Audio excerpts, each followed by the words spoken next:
कक्षा 8वीं के विद्यार्थियों का आज की हिंदी व्याकरण की ऑनलाइन क्लास में हार्दिक स्वागत और अभिनंदन। हाँ तो प्यारे विद्यार्थियों, हम पढ़ रहे थे पाठ संख्या 2,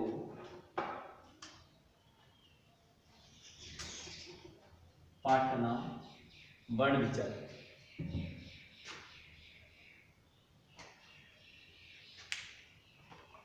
तो इसमें हमने पृष्ठ संख्या 15 द्वित्व व्यंजन यहाँ तक हमने पढ़ लिया था और उसके आगे आज हम पढ़ेंगे।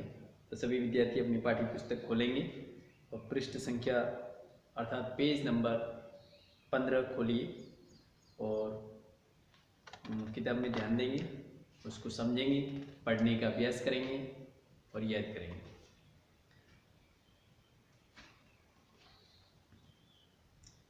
विशेष रूप से व्यंजनों का वर्गीकरण दो आधारों पर किया जाता है। क उच्चारण स्थान के आधार पर, ख प्रयत्न के आधार पर। पहला, उच्चारण स्थान के आधार पर व्यंजनों का वर्गीकरण। उच्चारण स्थान के आधार पर व्यंजनों के निम्नलिखित भेद होते हैं। क कंठ्य, जिन व्यंजनों का उच्चारण कंठ से होता है उन्हें कंठ्य व्यंजन कहते हैं। क ख ग घ ङ ह कंठ्य व्यंजन है। ख तालव्य व्यंजन, जिन व्यंजनों का उच्चारण तालु से होता है उन्हें तालव्य व्यंजन कहते हैं। च छ ज झ ञ य श तालव्य व्यंजन है। ग मूर्धन्य व्यंजन, जिन व्यंजनों का उच्चारण मूर्धा से होता है उन्हें मूर्धन्य व्यंजन कहते हैं। ट ठ ड ढ न र श मूर्धन्य व्यंजन है। घ दंत्य व्यंजन, जिन व्यंजनों का उच्चारण दांतों से होता है उन्हें दंत्य व्यंजन कहते हैं। त थ द ध न ल स दंत्य व्यंजन है। ओष्ठ्य, जिन व्यंजनों का उच्चारण ओष्ठ से होता है उन्हें ओष्ठ्य व्यंजन कहते हैं। प फ ब भ म ओष्ठ्य व्यंजन है। च नासिक्य, जिन व्यंजनों का उच्चारण नासिका से होता है उन्हें नासिक्य व्यंजन कहते हैं। ङ ञ न न म नासिक्य व्यंजन है। छ दंतोष्ठ्य, जिन व्यंजनों का उच्चारण दांत और ओष्ठ से होता है उन्हें दंतोष्ठ्य व्यंजन कहते हैं। व दंतोष्ठ्य व्यंजन है। दूसरा, प्रयत्न के आधार पर व्यंजनों का वर्गीकरण। व्यंजनों में प्रयत्न 3 रूपों में होता है। क स्वर तंत्रियों के कंपन के आधार पर व्यंजनों के भेद। स्वर तंत्रियों के कंपन के आधार पर व्यंजन के 2 भेद होते हैं। पहला घोष, दूसरा अघोष। पहला घोष, जिन व्यंजन वर्णों के उच्चारण में स्वर तंत्रियों में कंपन होता है उन्हें घोष व्यंजन कहते हैं। सभी वर्गों में तीसरे, चौथे, पांचवें व्यंजन तथा यर, ल, व, अ घोष व्यंजन होते हैं। दूसरा अघोष, जिन व्यंजनों वर्गों के उच्चारण में स्वर तंत्रीय कंपन नहीं होता उन्हें अघोष व्यंजन कहते हैं। सभी वर्गों के पहले और दूसरे तथा श, श और स व्यंजन अघोष होते हैं। अब पृष्ठ संख्या 16 पर आ जाइए सभी विद्यार्थी।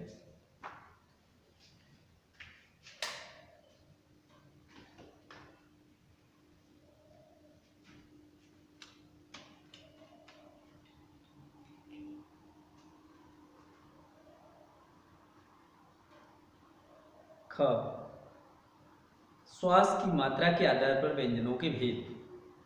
श्वास की मात्रा के आधार पर व्यंजन के 2 भेद होते हैं। पहला अल्प प्राण व्यंजन, दूसरा महाप्राण व्यंजन।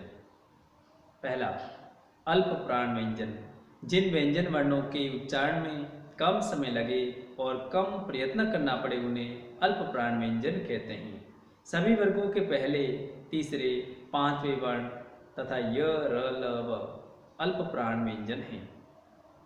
दूसरा, महाप्राण व्यंजन।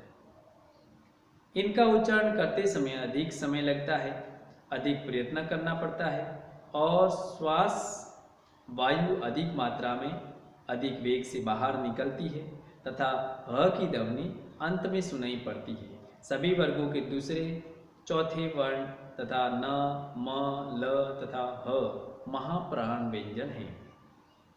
ग, श्वास के अवरोध के आधार पर व्यंजनों का वर्गीकरण।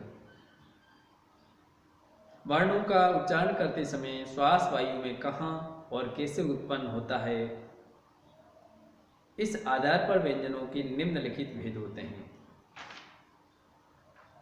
पहला, स्पर्शी। क, ख, ग, घ, ट, ठ, ड, ढ, त, थ, द, ध, प, फ, ब। दूसरा, संघर्षी।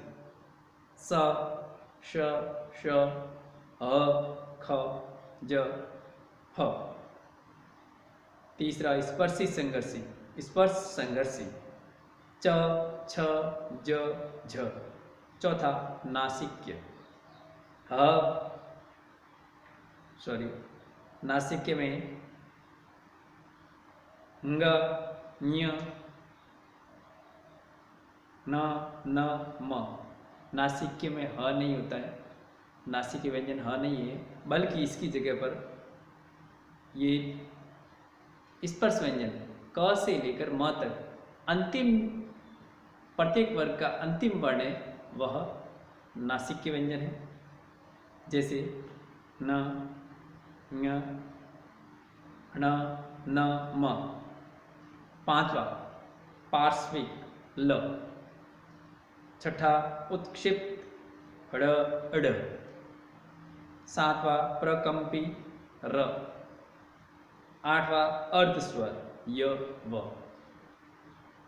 वर्ण विच्छेद। वर्णों को अलग अलग करके लिखना वर्ण विच्छेद कहलाता है। वर्ण विच्छेद का ज्ञान होने पर वर्तनी की अशुद्धियां नहीं होती। उदाहरण, प्रकाश, प, धन, र, धन, अ, धन, क, धन, आ, धन, स, धन, अ। कलम, क, धन, अ, धन, ल, धन, अ, धन, म, धन, अ। राजा, र, धन, आ, धन, ज, धन, आ। विचित्र, व, धन, ई, च, धन, ई, त, धन, र, धन, अ। तो इस प्रकार ये अपना जो दूसरा पाठ था पूर्ण हो गया। इसके बाद में प्रश्नोत्तर की तरफ ध्यान देंगे सभी विद्यार्थी। तो आप अपनी पाठ्य पुस्तक का 17वां पेज खोलेंगे। इसमें जितने भी प्रश्नोत्तर हैं आपको टिक करना है इस प्रकार से, ये जो दिया हुआ है जहाँ सही उत्तर है उसको सही का निशान लगाना है और भरना है। तो देखिए, क का पहला प्रश्न, सही विकल्प पर सही का चिन्ह लगाइए। प्रश्न पहला, भाषा की सबसे छोटी इकाई है। विकल्प एक, वर्ण, दूसरा शब्द, तीसरा वाक्य। तो इसका सही उत्तर है पहला विकल्प, वर्ण। तो वर्ण पर सही का निशान लगाना है। प्रश्न संख्या 2, वर्ण की कितनी विशेषताएं होती हैं? पहला विकल्प 2, दूसरा 3 और तीसरा विकल्प 4। तो इसमें जो दूसरा विकल्प है वह सही है, यानी 3, उस पर सही का निशान लगाएंगे। वर्ण की कितनी विशेषताएं होती है? 3 विशेषताएं होती हैं। प्रश्न संख्या 3, इनमें अयोगवा कौन से हैं? पहला विकल्प अ, आ, ये भी अयोगवा नहीं है। दूसरा विकल्प ई, ये भी अयोगवा नहीं है। तीसरा विकल्प अंग, अह, ये अयोगवा हैं। तो इस पर सही का निशान लगाइए। उसके बाद में प्रश्न संख्या 4, आ तथा ओ के बीच की ध्वनि कौन सी है?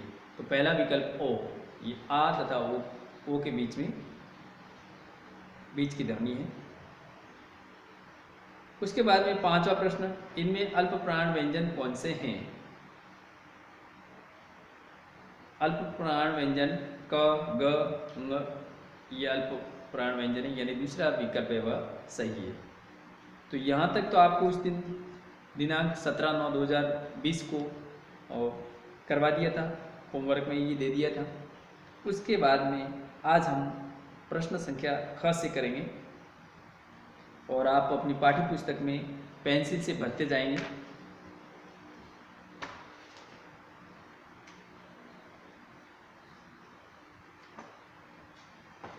प्रश्न ख,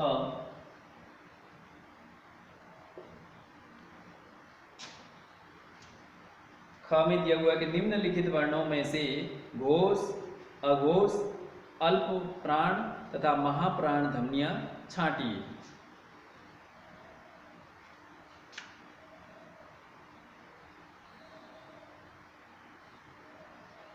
तो देखिए त है, तो आगे ये खाली जगह दी हुई है, तो इसमें आपको भरना है। तो अघोष है और अल्प प्राण है, यहाँ आगे लिखेंगे जो खाली जगह वहां पर अघोष, अल्प प्राण।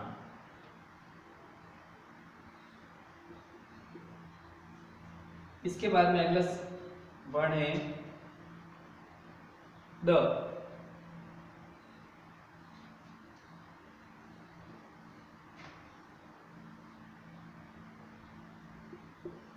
लिखना है घोष तथा अल्प प्राण।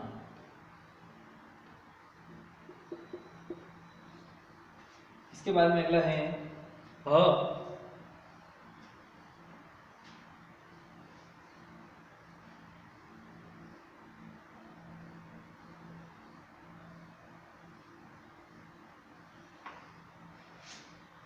में लिखना है घोष, महाप्राण। उसके बाद में नेक्स्ट है य।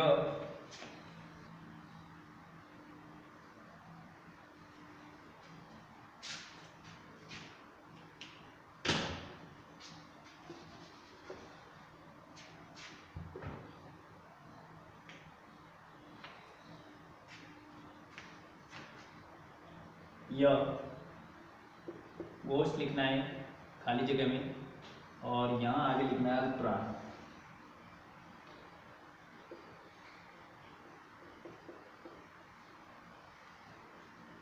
फिर इसके बाद में म, खाली जगह में बनना है घोष, महाप्राण।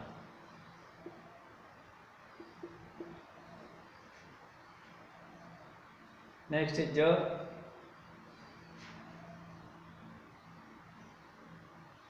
घोष लिखना है, आगे लिखना है अल्प प्राण। ये खाली जगह में आपको भरना है। तो प्रश्न संख्या ख हो गया। उसके बाद में है प्रश्न संख्या ग। प्रश्न संख्या ग, निम्नलिखित वर्णों का उच्चारण स्थान लिखिए। ये जो उच्चारण यानी वर्ण दिए हुए उनका उच्चारण स्थान कौन सा है वो हमें पढ़ना है। ग का पहला प का उच्चारण स्थान ओष्ठ, क्या लिखेंगे ओष्ठ, खाली जगह में आपको ये लिखना है ओष्ठ। उसके बाद में अगला है व का उच्चारण स्थान आपको लिखना है दंत और ओष्ठ, दंत और ओष्ठ।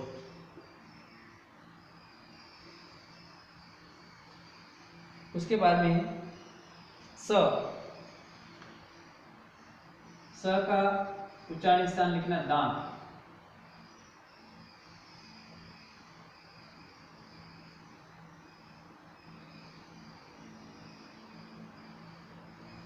दांत या दंत से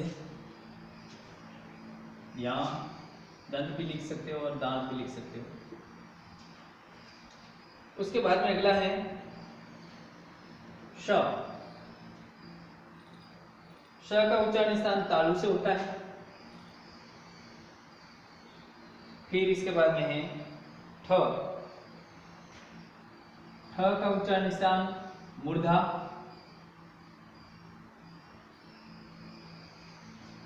अगला है ख। ख का उच्चारण स्थान कंठ। ये आपको खाली जगह में पढ़ना है। फिर इसके बाद में है क। क का उच्चारण स्थान कंठ से होता है, कंठ बनना है यहाँ पर। अगला है च। च का उच्चारण स्थान तालु से होता है। अगला ई। ई का उच्चारण स्थान तालु। तो ये आपकी पाठ्य पुस्तक में जहां खाली जगह दी हुई है वो उसमें भरना है। तो प्रश्न संख्या घ भी हो गया। उसके बाद में प्रश्न संख्या घ, निम्नलिखित अशुद्ध शब्दों के शुद्ध रूप लिखिए।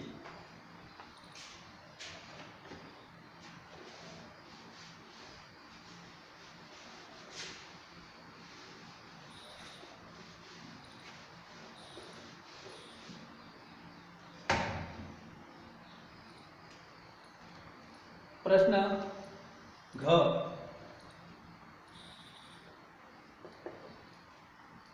कार्यक्रम जो लिखा हुआ है अशुद्ध लिखा हुआ है, इसमें आपको शुद्ध इस प्रकार से लिखना है कार्यक्रम।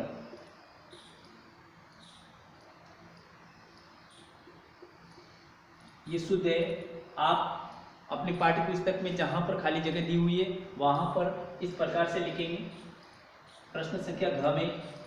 उसके बाद में अगला शब्द दिया हुआ है अमरूद, उसमें आपको पढ़ना है इस प्रकार से।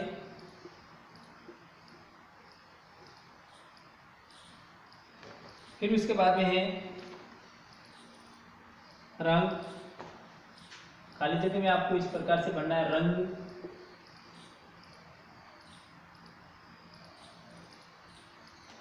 अगला है संसारिक लिखा हुआ है, तो इसको शुद्ध करेंगे तो इस प्रकार से हो जाएगा सांसारिक।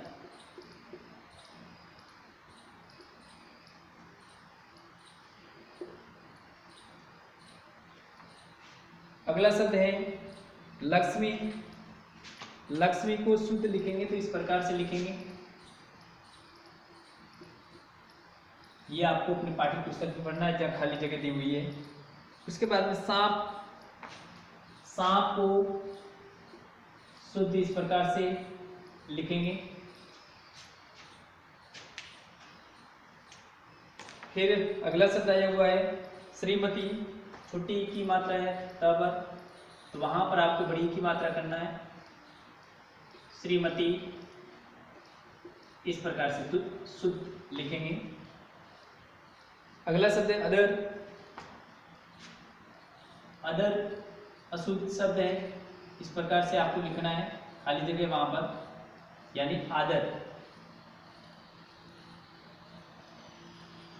फिर अगला शब्द आया हुआ है इसमें पाँच। पाँच को इस प्रकार से लिखेंगे आप पाँच। तो ये प्रश्न संख्या घ हो गया। इसके बाद में अगला है ङ।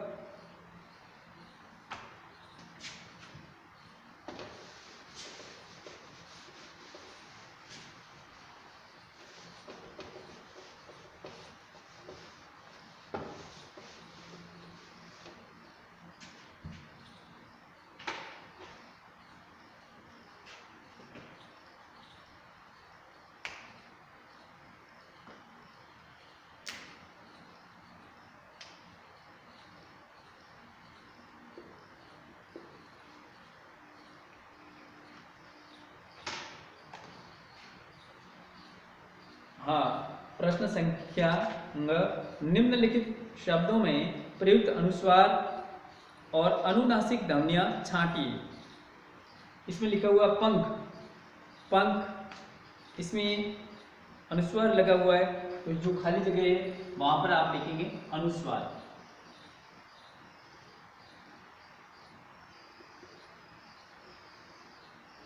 उसके बाद में अगला शब्द हंस, वहां लिखना है अनुनासिक, आपको खाली जगह दी हुई है वहां पर अनुनासिक।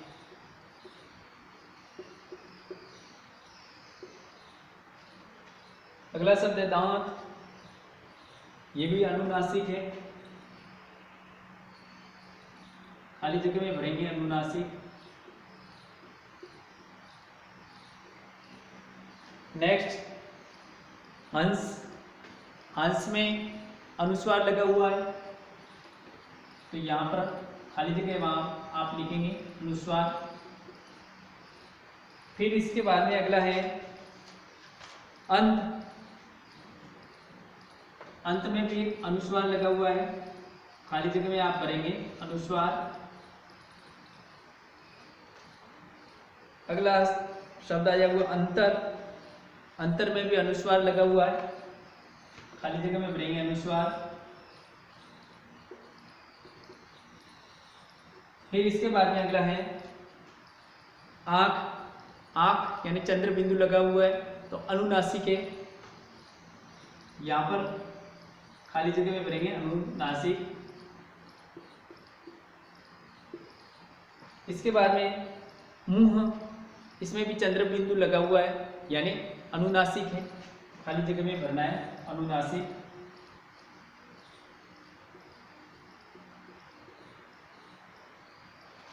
इसके बाद में मांस, मांस में अनुस्वार लगा हुआ है, खाली जगह में भरना है अनुस्वार।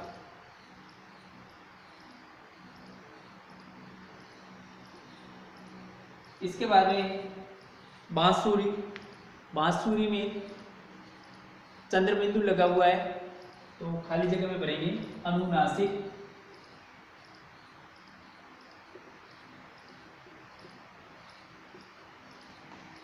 ये प्रश्न संख्या अंग ये भी पूर्ण हो गया। इसके बाद में है प्रश्न संख्या 4, निम्नलिखित वर्ग पहेली से स्वर, व्यंजन, संयुक्त तथा आगत स्वर छांटकर अलग अलग लिखिए। ये इस प्रकार से आपको दिखाई दे रही है आपकी पाठ्य पुस्तक में। ये वर्ग पहेली, इनमें से स्वर अलग करना है, व्यंजन अलग करने हैं, संयुक्त व्यंजन वो अलग करने हैं और आगत ध्वनि वो अलग करने हैं। तो ये भी आपको अपनी पाठ्य पुस्तक में सही उत्तर भरेंगे।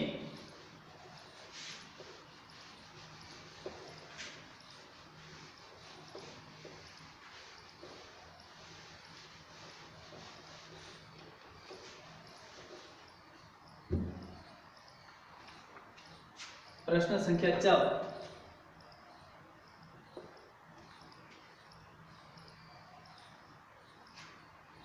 पहली लाइन है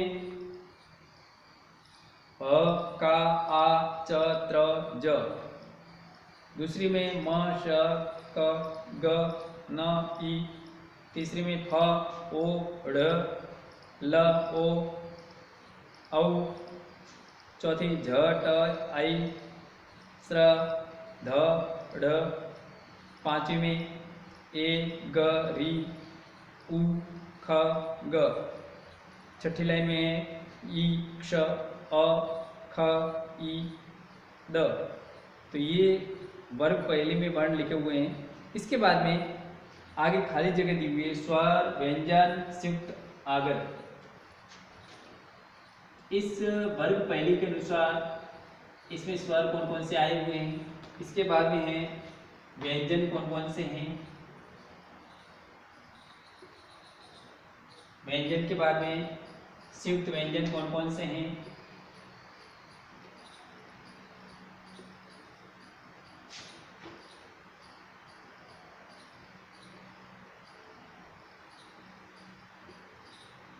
और अंत में है आगत व्यंजन कौन कौन से। आगत, तो देखिए इसमें से छांट करके आपको लिखना है। पहली लाइन में आ ई ओ,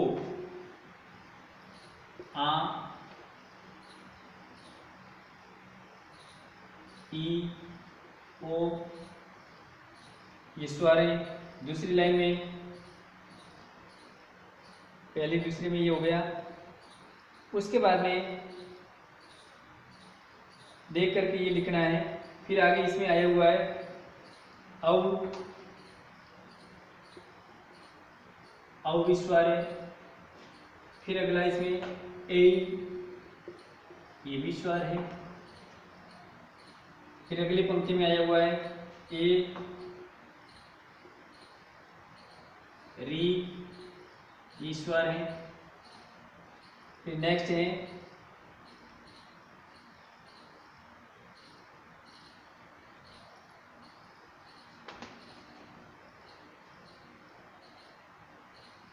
उ,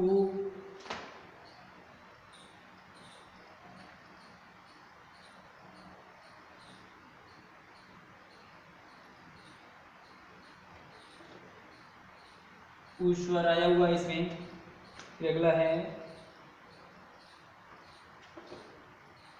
ई स्वर है। इसके बाद में अ आया हुआ है। तो ये स्वर इतने हैं इस वर्ग पहली में। फिर इसके बाद में व्यंजन। इसमें व्यंजन देखिए ह, का,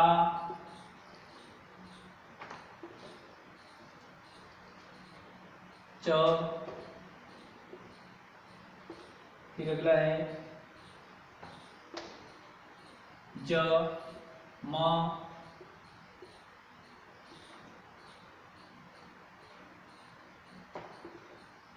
श, ग,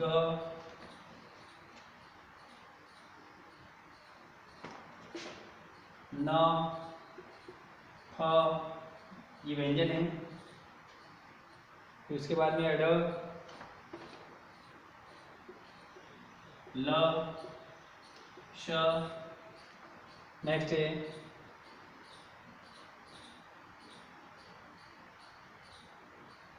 स, नहीं इसमें झ है।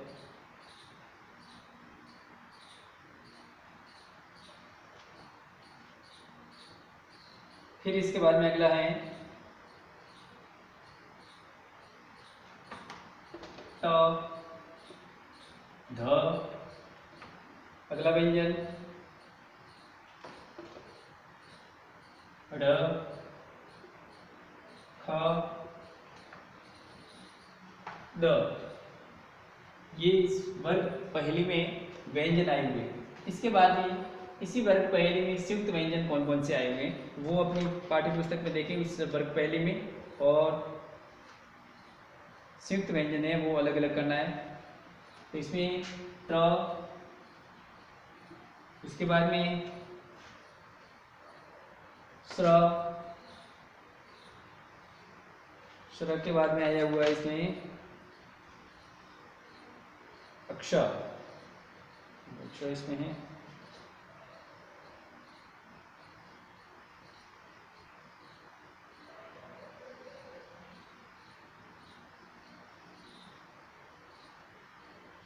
अक्षर, तीन संयुक्त व्यंजन आए हुए हैं। फिर इसके बाद में है आगत। आगत में आपको भरना है क, ख, ओ, ये आगत व्यंजन है। तो इस प्रकार से प्रश्न संख्या 4 आपका पूर्ण हो गया। इसके बाद में प्रश्न संख्या 6 यानी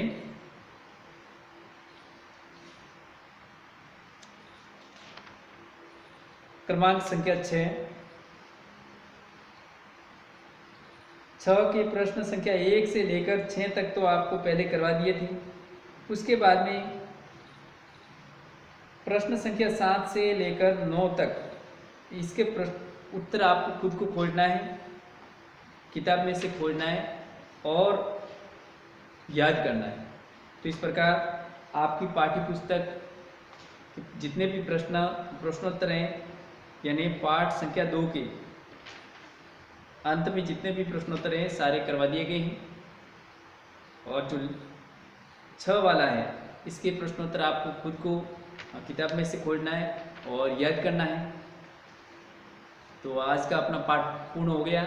उसके बाद में आज का जो कक्षा कार्य तथा गृह कार्य मिट्स और पेरेंट ऐप में दे दिया जाएगा, उसमें से देख करके आपको समय पर पूर्ण करना है तथा सबमिट करना है। धन्यवाद।